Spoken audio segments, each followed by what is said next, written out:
பழனிவேல் தன்னுடைய அம்மாவை பார்க்கறதுக்காக எங்க முத்துவேல் வீட்டுக்கு போறாங்க. முத்துவேலும் சக்திவேலும் அங்க வீட்ல இருந்துட்டு இருக்க. வர்ற பழனிவேல் உன்கிட்ட ஒரு முக்கியமான விஷயத்த பத்தி பேசணும்னாண்டு அப்பத்தா வெயிட் பண்ணிட்டு இருக்காங்க. என்ன அப்பத்தா, எனக்கு எதுவும் பொண்ணு பார்த்துருக்கேன்னு சொல்ல, இதை கேட்டோடனே அப்பத்தாவுக்கு முகம் மாறுது. என்ன அப்படின்னு சொல்லி கேட்குறாங்க எங்க தன்னுடைய அம்மா கிட்ட பழனிவேலும். அதுக்கு இங்க அப்பத்தா சொல்றாங்க, இல்லடா எங்க குமாருக்கு பொண்ணு பார்த்துருக்குன்னு சொல்ல, ஓ அவனுக்கு கல்யாணம் பண்றீங்க, எனக்கு ஒரு பொண்ணு பார்த்து வைக்க மாட்டீங்களேன்னு சொல்லி இங்க பழனிவேல் கோச்சுக்கிறாங்க. இதை கேட்ட எங்க முத்துவேல் சொல்றாங்க, அதுக்கு அங்க எடுப்பார் கைப்பிள்ளை போல இருந்துகிட்டு இருக்கல, அந்த வேலையை விட்டுட்டு இங்க வீட்டில் சொந்தமா இருக்க பாரு. இந்த வீட்டில் நீ எப்போ இருக்கிறியோ அப்பதான் உனக்கு ஒரு பொண்ணை பார்த்து நாங்க கல்யாணம் பண்ணி வைக்க முடியும். அப்படி இல்லையா அந்த வீட்டோட தான் போய் இருப்பேன்னா கடைசி வரைக்கும் கல்யாணமே ஆகாம சன்னியாசியா போக வேண்டியதான்னு சொல்லிங்க சக்திவேலு சொல்றாங்க. இதை கேட்ட எங்க பழனிவேலு ரொம்ப கோவப்படுறாங்க. கோவப்பட்டாலும் எனக்கு அப்படியெல்லாம் ஆகாது, என் மச்சான் எனக்கு நல்ல பொண்ணை பார்த்து கல்யாணம் பண்ணி வைப்பாருன்னு சொல்ல, பார்க்கலாண்டா உன் மச்சான் உனக்கு எப்படிப்பட்ட பொண்ணை பார்க்குறாருன்னு நான் பார்க்க தானே போறேன்னு சொல்லிட்டு இருக்காங்க. சரி, எங்க அப்பத்தா பொண்ணு எந்த ஊரு என்ன மாதிரின்னு சொல்லி கேட்குறாங்க. அந்த விவரங்கள் எல்லாம் இங்கே அப்பத்தா சொல்றாங்க. இதை கேட்ட இங்க பழனிவேலும் ரொம்ப சந்தோஷப்படுறாங்க. பேசி முடிச்சாச்சா அப்படின்னு பழனிவேலும் கேட்குறாங்க. இல்லடா இப்பதான் பேசவே ஆரம்பிச்சிருக்கோம் அப்படின்னு சொல்ல, சரியம்மா நல்லபடியா முடிஞ்சா சரின்னு சொல்றாங்க இங்க பழனிவேலும் அப்பத்தா கிட்ட. சரிடா உனக்கு கல்யாணம் பண்ணிக்கிற ஐடியாவே இல்லையான்னு சொல்லி அப்பத்தாவும் கேட்க, நானா வேண்டாகிறேன், நீங்க தானே பொண்ணு பார்க்கவே மாட்டீங்கன்னு சொல்ல, திரும்பவும் ஆரம்பிக்காத அப்புறம் எனக்கு கோவம் வந்துடும் சொல்லி இங்க சக்திவேலு திட்டுறாங்க.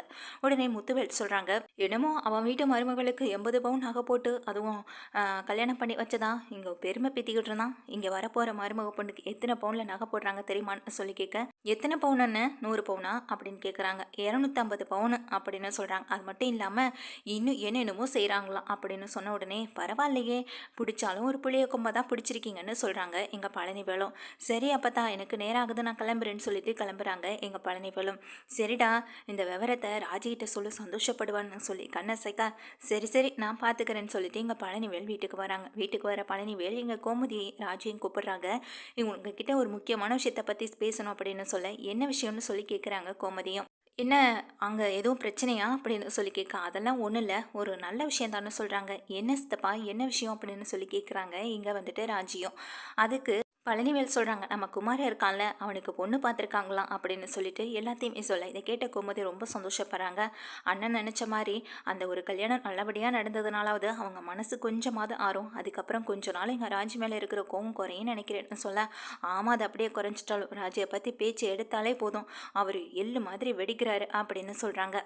இதை கேட்டுக்கிட்டு இருந்த எங்கள் ராஜியோட முகமாற, அதெல்லாம் சீக்கிரமாக சரியாயிடுமா, நீ அதை பற்றி எதுவும் கவலைப்படாதன்னு இங்கே திரும்பவும் பழனிவேல் இங்கே ராஜிக்கு சப்போர்ட்டாக பேசிகிட்டு இருக்காங்க. அந்த நேரம் பார்த்து தங்கமயில வர, என்னை விட்டுட்டு எப்போதுமே ரகசியம் பேசிக்கிட்டு இருக்கீங்கன்னு சொல்ல, ரகசியம் பேசுகிறதாண்டா இப்படி தான் ஹாலில் நின்று பேசுவாங்களான்னு இங்கே கோமதியும் கேட்குறாங்க. வேற ஒன்றும் இல்லைம்மா, இங்கே ராஜியோட அண்ணனுக்கு பொண்ணு பார்த்துருக்காங்க, அந்த விஷயத்தை பற்றி தான் சொல்லிட்டு இருந்தேன்னு சொல்ல, அப்படியா ராஜி அப்படின்னு ரொம்ப சந்தோஷமாக கேட்குறாங்க. பொண்ணு எந்த ஊர் என்ன விஷயம் அப்படின்னு சொல்லி கேட்குறாங்க. இங்கே பழனிவேல் எல்லாத்தையும் சொல்கிறாங்க. அது மட்டும் இல்லை, அண்ணன் என்கிட்ட சொன்னதே உங்கள் வீட்டு மருமக பொண்ணுக்கு 80 பவுனில் தான் நகை போட்டாங்க, என் வீட்டு மருமக பொண்ணுக்கு 250 பவுனுக்கு மேலே நகை போட்டு வர போகிறாங்க அப்படின்னா அண்ணன் சொன்னதாக சொல்கிறாங்க. இதை கேட்ட எங்கள் தங்க மேலே ரொம்ப அதிர்ச்சி ஆகுறாங்க. 250 பவுனா அப்படின்னு ரொம்ப அதிர்ச்சியாக, என்ன இதுக்கே அதிர்ச்சியானா எப்படி, இன்னும் இதை விட என்னென்னமோ செய்ய போகிறாங்களா, அதெல்லாம் கல்யாணத்தன்னைக்கு பார்த்து தெரிஞ்சுக்கோங்கன்னு வேற என்கிட்ட சொல்கிறாரு அப்படின்னு சொல்கிறாங்க எங்கள் பழனிவேலும். இதை கேட்ட மயிலுக்கு பயங்கர ஷாக் ஆகுது. இது மட்டும் இல்லாமல் உடனே இந்த விஷயத்த தன்னுடைய அம்மா காதில் போட்டணும்னு நினச்ச மயில் இங்கே தனக்கு வேலை இருக்கிறதா போய் சொல்லிட்டு ரூமுக்கு போகிறாங்க.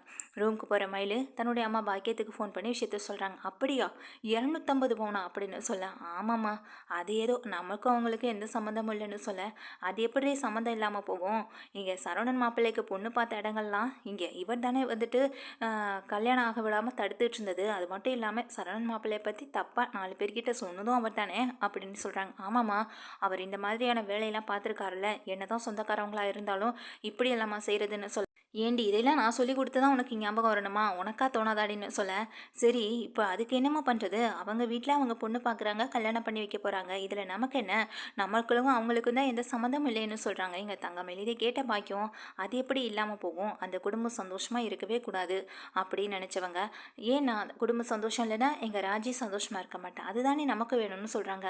ஆமாம்மா ஒரே கல்ல 2 மாங்கா அப்படி தானம்மா சொல்லின்னு இங்கே வந்து தங்கமயிலும் கேட்குறாங்க. ஆமாண்டி இது புரிஞ்சுக்கிட்டேன்னா போதும்னு சொல்ல. என்னம்மா பண்ண போற அப்படின்னு சொல்லி கேட்குறாங்க. இன்னும் நாளைக்கு என்ன இன்னைக்கு ஈவினிங்கே பாரு உனக்கு அதுக்கு ஒரு நல்ல நியூஸ் வரப்போகுதுன்னு சொல்லிட்டு இங்கே ஃபோனை வச்சிடுறாங்க. இங்கே பழனிவேல் பாண்டியன் சொல்லி எல்லாரும் கடையில் வேலையெல்லாம் முடிச்சுட்டு வீட்டுக்கு வராங்க. வீட்டுக்கு வந்த கையோட எங்கள் பழனிவேல் வந்துட்டு தன்னுடைய அம்மா கிட்ட வந்துட்டு பேசுறதுக்காக போகிறாங்க. அந்த பொண்ணு விஷயம் பற்றியும் எப்போ வந்துட்டு என்கேஜ்மெண்ட் இந்த மாதிரி வச்சுக்கலான்றதை பற்றியும் பேசுறதுக்காக போகிறாங்க. அங்கே போனால் எல்லாரும் சுகத்தில் இருக்காங்க. என்னம்மா என்னாச்சு அப்படின்னு சொல்லி கேட்க நடந்த விஷயத்த சொல்கிறாங்க. யாரோ குமாரை பற்றி தப்பாக சொல்லியிருக்காங்கடா, அதனால தான் சொல்ல. இங்கே சக்திவேல் வேற பாண்டியன் மேலே தான் ரொம்ப வெறுப்பில் இருந்துகிட்டு இருக்காரு.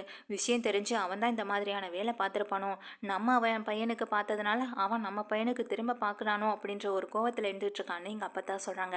ஐயோ இந்த விஷயம் மாமாவுக்கு மச்சானுக்கு சுத்தமாக தெரியவே தெரியாது, நான் சொல்லக்கூட இல்லை அப்படின்னு சொல்கிறாங்க. இதை கேட்ட சக்திவேலும் நீ சொல்லலைன்னா என்ன, ஊரில் எவனாவது சொல்லி கேள்விப்பட்டிருப்பான் அப்படின்னு சொல்கிறாங்க. காலையிலேருந்து மச்சான் என் கூட தான் இருந்துகிட்ருக்காரு, ஏன் ஒரு ஃபோன் கூட அவர் எடுத்து பேசலை, அவ்வளோ வேலை பார்த்துட்ருக்காரு அப்படின்னு சொல்கிறாங்க. இங்கே வந்துட்டு பழனிவேலு நீ என்னைக்கிட்ட அவரை விட்டு கொடுத்து பேசியிருக்கன்னு சொல்லி இங்கே முத்துவேலுன்னு சொல்லிட்டு இருக்காங்க. முதல்ல இந்த விஷயத்த வந்துட்டு யார் ஃபோன் பண்ணி குமார் மேலே தப்பாக பொய் சொல்ல சொன்னாங்க, யார் சொன்னாங்கன்றதை கண்டுபிடிங்க. அதை விட்டுட்டு எந்த ஒரு ஆதாரமும் இல்லாமல் எங்கள் மாமா மேலே சந்தேகப்பட்டா எப்படின்னு சொல்லி இங்கே முத்துவேல்கிட்ட சொல்லிட்டு ரொம்ப ஆவேசமாக கிளம்பி வெளியில் வந்துடுறாங்க. இங்கே பழனிவேலு வீட்டுக்கு வந்த பழனிவேல் விஷயத்தை தன்னுடைய அக்கா கிட்ட சொல்ல, இன்னைக்கு காலையில் தான் சந்தோஷமான விஷயத்த வந்து சொன்னியே நினச்சி நானும் ரொம்ப சந்தோஷத்தில் இருந்தேன். இப்போ அன்னைக்கே சாயங்காலமே வந்துட்டு என்னடா இப்படி வந்து சொல்கிறீன்னு ரொம்ப கவலையாக இருக்கேன்னு சொல்லிட்டு இருக்காங்க கோமதியும். இங்கே ராஜி வருத்தப்பட உடனே சொல்கிறாங்க, விடுமா இந்த பொண்ணு இல்லைன்னா இன்னொரு பொண்ணு கிடைக்காமல போக போகுதுன்னு சொல்ல. இதை கேட்டுவிட்டு இருந்த தங்கமயிலுக்கு பயங்கர ஹாப்பி ஆகிடுது. ஒரு வேலையாக இந்த கல்யாணத்தை நிறுத்தியாச்சு, இனிமேல் அடுத்தடுத்து எப்படி அந்த பையனுக்கு கல்யாணம் ஆக போகுதுன்னு நானும் பார்க்க தானே போகிறேன் அப்படின்னு நினச்சிட்டு இருக்காங்க. இந்த கல்யாணத்தை வச்சு எப்படி ஒன்று சேர்ந்தலான்னு மட்டும் நினைக்காத ராஜி, அது நடக்கவே நடக்காதுன்ற மாதிரியும் இங்கே வந்து தங்கமயில் யோசிக்கிறாங்க. இப்படி சந்தோஷமாக சொல்லிட்டு ஃபோனை போட்டு தன்னுடைய அம்மாட்ட சொல்ல, நீ தான் பண்ணியாமான்னு சொல்ல. ஆமாம் அவன் என்ன வேலையை பார்த்தானோ அதே வேலையை தாண்டி நானும் அவனுக்கு திரும்ப பார்த்து விட்டேன்னு சொல்கிறாங்க. எது என்னமோம்மா இங்கே ராஜி அவங்க குடும்பத்தோடு பேசக்கூடாது, அவங்க குடும்பத்தோட போக்குவரத்து இருந்துச்சுன்னா அப்புறம் ஏன் நிலைமை என்னமாகிறது அப்படின்னு சொல்கிறாங்க. அதை தானடி நானும் யோசிச்சு இப்படி ஒரு விஷயத்த பண்ணேன், இனிமேல் அந்த குடும்பத்தோட கோவம் உங்கள் பக்கம் தான் திரும்பும் அப்படின்னு சொல்லி. என்னம்மா சொல்கிறேன்னு கேட்குறாங்க. ஆமாம் இருந்தாலும் பரவாயில்லடி, அதெல்லாம் சம்மந்தியே நல்லாவே சமாளிச்சுக்குவார், நீ எதுக்கும் கவலைப்படாதன்னு சொல்லிட்டு இருக்காங்க. சரி விடுமா அப்படின்னு சொல்லிட்டு இருக்கேன். மாப்பிள்ளைகிட்ட இந்த விஷயத்த தெரியாமல் பார்த்துக்கோ அப்படின்னு சொல்லிட்டு இங்கே ஃபோனை வச்சிடுறாங்க. இங்கே தங்கமயிலும் ஃபோனை வச்சுட்டு ரொம்ப சந்தோஷமாக இருந்துட்டு இருக்காங்க. அடுத்த நாள் காலையிலையும் பார்த்தா இங்கே வீட்டு வாசலுக்கு முன்னாடி பயங்கர சத்தம் போடுறாங்க முத்துவேலும் சக்திவேலும். என்ன ஏது எதுக்கு நம்ம வீட்டுக்கு வந்து முன்னாடி நின்று சத்தம் போடுறாங்கன்னு நினச்சிட்டு ரொம்ப ஆவேசமாக வெளியில் கோவத்தோட வெளியில் வராங்க இங்கே பாண்டியனும். எதுக்கு இப்போ வீட்டு வாசலுக்கு முன்னாடி சத்தம் வச்சுட்டு இருக்கீங்கன்னு சொல்ல, எல்லாத்தையும் பண்ணிவிட்டு அமைதியாக இருப்பாங்க, நாங்கள் இதெல்லாம் கேட்டுக்கிட்டு இதெல்லாம் நடந்ததுக்கு அப்புறமா நாங்கள் கவலையோடு இருப்போம்னு மட்டும் நினச்சிட்டு இருக்கீங்களான்னு சொல்லி கேட்குறாங்க. முதல்ல என்ன நடந்ததுன்னு விஷயத்த சொல்லாமல் எப்படி இதுக்கு சத்தம் போட்டுட்ருக்கீங்கன்னு இங்கே கோமதி கேட்குறாங்க. கோமதி கேட்ட உடனே பழனி வெளிக்கு எதுவுமே புரியவும் இல்லை. இங்கே முத்துவேலும் சக்திவேலும் வந்துட்டு ரொம்ப கோவமாக பார்க்குறாங்க. உள்ளே இருக்க தங்கமயிலேருந்து எல்லாரும் வெளியில் வர இங்கே தங்கமயிலையும் பார்க்குறாங்க. என்னாச்சு முதல்ல நடந்த விஷயத்த சொல்லுன்னு அப்படின்னு சொல்கிறாங்க இங்கே கோமதி. அது அப்போ தான் அப்பத்தாவும் வர, ஒரு பெரிய பிரச்சனையாயிட போதுடி வாடி போகலான்னு சொல்லி இங்கே வந்துட்டு அப்பத்தாவும் வராங்க. என்னம்மா என்னாச்சுன்னு சொல்லி நீயாவது சொல்லுமா அப்படின்னு சொன்னதுக்கு பிறகு எங்கள் அப்பத்தா சொல்கிறாங்க, இங்கே குமாருக்கு பொண்ணு பார்த்தோன்னு ஒரு விஷயம் உனக்கு நீ கேள்விப்பட்டியா அப்படின்னு சொல்ல. ஆமாம் எங்கள் பழனிவேல் தான் அந்த விஷயத்த சொன்னான் அப்படின்னு சொல்கிறாங்க. அவனால தான் இப்போ இந்த கல்யாணம் நிற்கிறதுக்கே காரணம்னு சொல்ல. என்னம்மா சொல்கிறேன் அப்படின்னு கேட்குறாங்க எங்கள் கோமதியும். ஆமாண்டி அவங்ககிட்ட இந்த விஷயத்த முதல்ல எல்லாத்தையும் முடிவு பண்ணதுக்கு அப்புறம் சொல்லியிருக்கணும். நிச்சயதார்த்தம் பண்ண போகிற நேரத்தில் அந்த பொண்ணு இங்கே குமாரை வேண்டான்னு சொல்லிடுச்சு. இது எல்லாத்துக்கும் காரணம் யார் தெரியுமா அப்படின்னு சொல்லி கேட்குறாங்க. இதோ உன் வீட்டில் மூத்த மருமகன்னு சொல்லி கூட்டியாந்து வச்சிருக்கே, இவ தாண்டி காரணம்னு சொல்ல. என்னம்மா சொல்கிறேன்னு ரொம்ப ஆச்சரியத்தோடு கேட்குறாங்க. இங்கே மீனாவுக்கும் ராஜுக்கும் பயங்கர அதிர்ச்சியாக இருக்குது.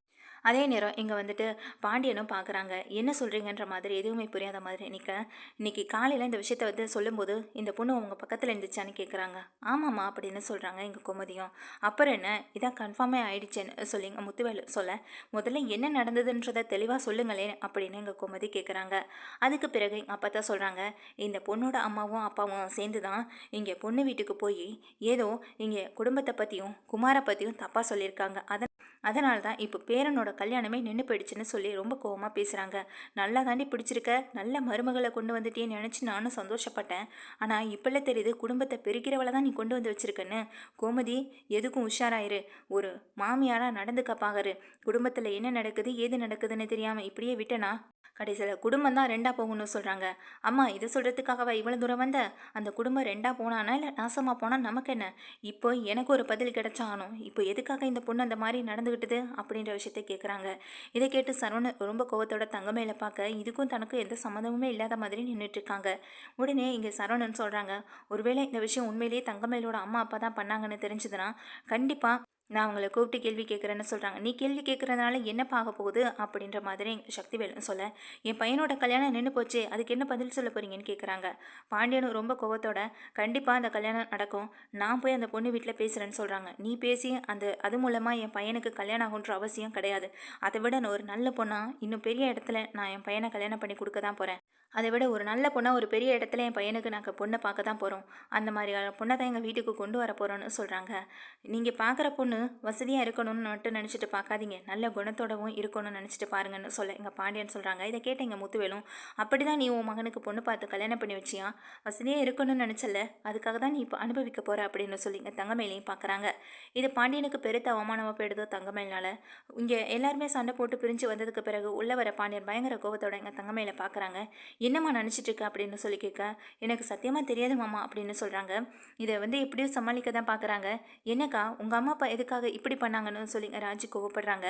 இப்படி எல்லாரும் முன்னாடி தன்னுடைய அம்மா அப்பா தன்னை கோத்து விட்டாங்களேன்ற ஒரு கோவத்தில் தான் இங்கே தங்கமயிலே இருந்துட்டு இருக்காங்க. வேறு வழியும் இல்லை, உங்களுக்கு ஒன்றும் புரியவும் இல்லை.